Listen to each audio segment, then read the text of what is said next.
মাঝরাতে ঢাকা বিশ্ববিদ্যালয় ক্যাম্পাসে হঠাৎ হাজারো তরুণের ঢল। কাঁপছে রাজপথ, কাঁপছে ক্ষমতার মসনদ। যে বাংলাদেশ ইসলামী ছাত্র শিবিরকে এতদিন আড়ালে থাকা কোন ঠাসায় একটি দল বলে মনে করা হতো, তারা হঠাৎ এমন কি করলো যে খোদ তারেক রহমান পর্যন্ত রীতিমতো দিশেহারা হয়ে পড়ছেন। ধানমন্ডি থানায় 12 ঘন্টার এক শ্বাসরুদ্ধকর নাটক, জাইমা রহমানকে নিয়ে তৈরি করা ভয়ঙ্কর এক ডিপফেক বা এআই ভিডিওর ফাঁদ, সব মিলিয়ে ছাত্র রাজনীতির হিসাব নিকাশ এক রাতেই কিভাবে পুরোপুরি পাল্টে গেল।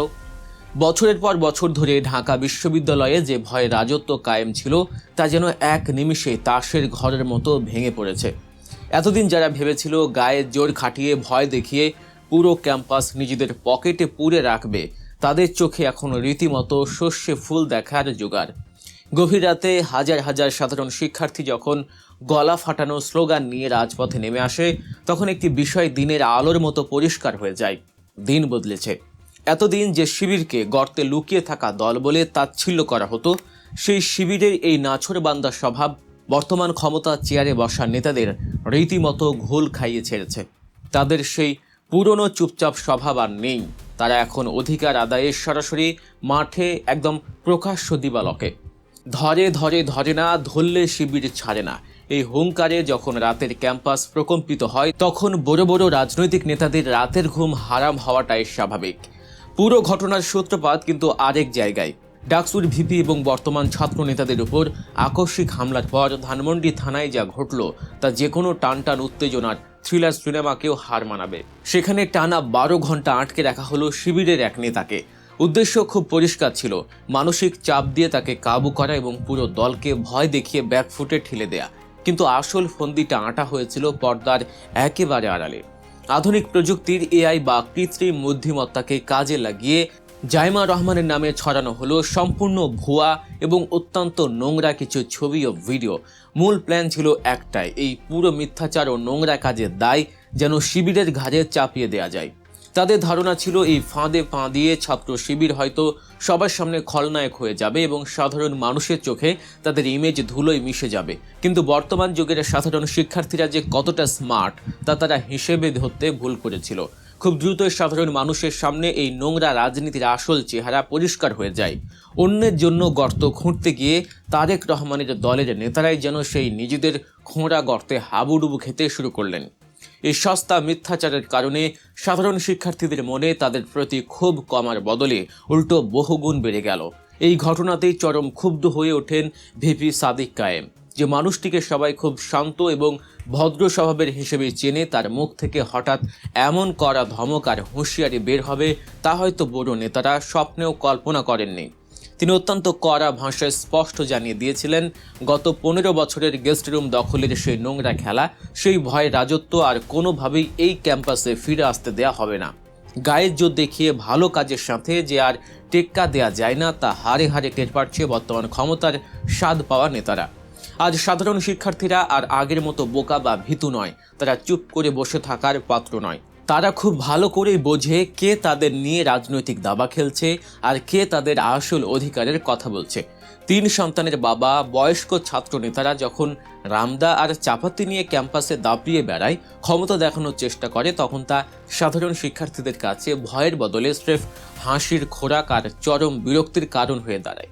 তারা এই সস্তা গায়ের জোটের রাজনীতিতে রীতিমতো ধিক্কার জানাচ্ছে। সাধারণ ছাত্ররা এখন প্রকাশ্যেই বলছে, এই বুড়োটে নেতাদের দিয়ে ক্যাম্পাসে দাপট দেখানোর চেষ্টা করাটা তাদের কাছে স্রেফ বিনোদনের একটা মাধ্যম ছাড়া আর কিছুই না।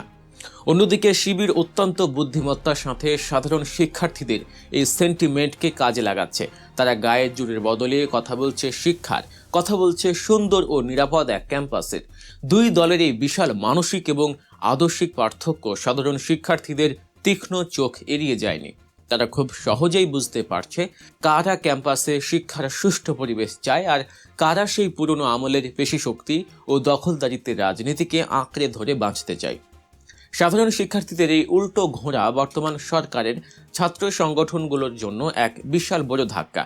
বর্তমান ক্ষমতার বলয়ে থাকা নেতারা এখন চরম বিপাকে পড়েছেন। তারা বুঝতে পারছেন না এই নতুন প্রজন্মের বুদ্ধিদীপ্ত ও সাহসী রাজনীতির সাথে কিভাবে পাল্লা দেবেন। তারা এখনও সেই মানধাত্তা আমলের পুরনো ফর্মুলাতেই আটকে আছেন। ভয় দেখাও, শাসন করো, এবং মিথ্যা অপবাদ দিয়ে প্রতিপক্ষকে ঘায়েল করো। কিন্তু এই ফর্মুলা যে এখন পুরোপুরি অকেজো তা ঢাকা বিশ্ববিদ্যালয়ের ওই এক রাতের আন্দোলন এবং ধানমন্ডি থানার সামনে জড়ো হওয়া মানুষের ঢলই প্রমাণ করে দিয়েছে।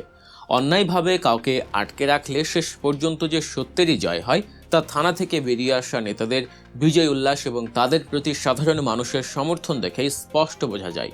সাধারণ শিক্ষার্থীদের মন জয় করতে না পারলে মিথ্যা ছবি আর ভুয়া ভিডিও দিয়ে কাউকে যে আর দমিয়ে রাখা যায় না, এই ধ্রুব সত্যটা রাজনৈতিক দলগুলো যত দ্রুত সম্ভব হজম করতে হবে। যারা ভেবেছিল ভয় দেখিয়ে রাজত্ব করবে তাদের মুখে এখন রীতিমতো ঝামা ঘষে দিয়েছে এই সাধারণ ছাত্ররাই। তারা প্রমাণ করে দিয়েছে শিক্ষার পরিবেশ নষ্ট করে কোনো রাজনৈতিক দল বেশি দিন টিকতে পারে না। সব মিলিয়ে পরিস্থিতি এখন এমন এক ভয়ঙ্কর মোড়ে এসে দাঁড়িয়েছে যে প্রধানমন্ত্রী তারেক রহমান এবং তার দল যদি এখনই এই গায়ের জোরের মিথ্যাচারের আর পাগলা ঘোড়ার মতো আচরণ করা ছাত্র সংগঠনের লাগাম টেনে না ধরেন, তবে আগামী নির্বাচনে তাদের জন্য চরম পতন অপেক্ষা করছে। হয়তোবা তার আগেও ক্ষমতা হারাতে হতে পারে। সাধারণ শিক্ষার্থীদের মনের ভাষা বুঝতে না পারার এই চরম ব্যর্থতা তাদের রাজনীতির কফিনে শেষ পেরেক ঠুকে দিতে পারে। কারণ এই তরুণ প্রজন্ম এখন আর চোখ রাঙানিকে ভয় পায় না, তারা তাদের অধিকার কিভাবে আদায় করে নিতে হয় তা খুব ভালো করে শিখে গেছে। লাল কালিতে লেখা হচ্ছে ছাত্র রাজনীতির নতুন এক অধ্যায়, যেখানে পেশি শক্তির কোনো জায়গা নেই। ছাত্র রাজনীতির এই চলমান দাবা খেলায় শেষ হাসি কে হাসবে? সাধারণ শিক্ষার্থীদের এই জাগরণ কি সত্যি পুরনো রাজনৈতিক কাঠামোকে ভেঙে চুরমার করে দিতে পারবে, নাকি ক্ষমতার দাপটে আবারও চাপা পড়ে যাবে সাধারণের কণ্ঠস্বর? এসব প্রশ্নের উত্তর লুকিয়ে আছে আগামী দিনের ঘটনা প্রবাহে। দেশের রাজনীতি ও ছাত্র সমাজের এই বদলে যাওয়া সমীকরণের প্রতিটি নিখুঁত বিশ্লেষণ ও সত্যনিষ্ঠ খবর সবার আগে পেতে সাবস্ক্রাইব করুন গল্প নিউজ চ্যানেলটি। আমাদের সাথেই থাকুন, সত্যের সাথেই থাকুন। আল্লাহ হাফেজ।